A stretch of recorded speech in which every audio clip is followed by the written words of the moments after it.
میډل ایسټ چې اوسني حالاتو کو د سیاستونو د ډیر لوی ډګر ګرځېدلی دی. د دنیا هغه د سیمه هغه خطه ده چې دلته کې جیو پالیټکس جیو سیاستونه د انرژي سیاستونه همدارنګه د مختلفو میجر پاورزو د هغو انټرست د هغو پریزنس دغه خطه د ډیر لوی مودې راهیسې د یو لوی کړکېچ سره مخامخ کړي ده. اوسني وخت کې هم د پاکستان د په دې خطه کې یو ډیر لوی کردار یو ډیر لوی انفلوئنس د پیس لپاره د ډیپلوماسي لپاره د دې سیمې د پرامن ماحول د قائمولو لپاره د پاکستان یو ډیر مهم کردار مخې ته راغلی. چونکې د په دې خطه کې د ایران د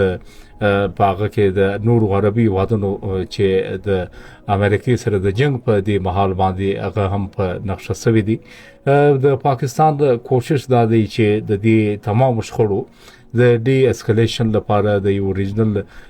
د ډیپلوماسي ته لار هوار کړي. په اوسنیو کو موږ وکتل چې د ایران او د امریکا ترمنځ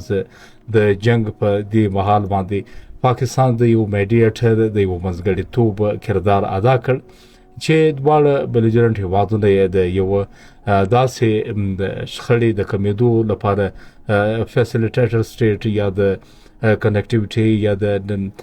بریج ډیپلوماټیک کردار ادا کړ چې دواړه تر یو ام او یو د ساين کولو پورې راورسېده. همدغه رنګ ایران هم چې په دې خطه کې د پاکستان یو گاونډي هیواد دی او پاکستان غواړي چې د یو ښه گاونډي په توګه د ایران سره تعلقات چې دی هغه برقرار وساتي او سره چونکې د سعودي عرب سره زموږ سټریټیجیک زموږ د انرژي په معاملاتو کې زموږ یو اسلامي تړون هم سره د دې صدا واضح ده چې پاکستان د خپل یو داسې ډیپلوماټیک ډګر خپل کړی چې یو سټریټیجیک هیجینګ پالیسی یا د بیلنسینګ پاور کردار چې دیغه کردار ادا کوي. پاکستان غواړي چې د خپل هغه متوازن خارجه پالیسی د لارې د دواړو هیوادونو ترمنځ یو داسې تعلقات کېږدي چې د سعودي عرب سره زموږ هغه پارټنرشپ هم خراب نشي پاته او سره په میډل ایسټ کې د تمام شخړو د یو پیسفل سټلمنټ د یو پر امن لارې د نیګوشیشن د لارې پاکستان همیشه دغه د ستاینه کړي او دغه پلیټ فارمز لپاره خپل کردار ادا کړي.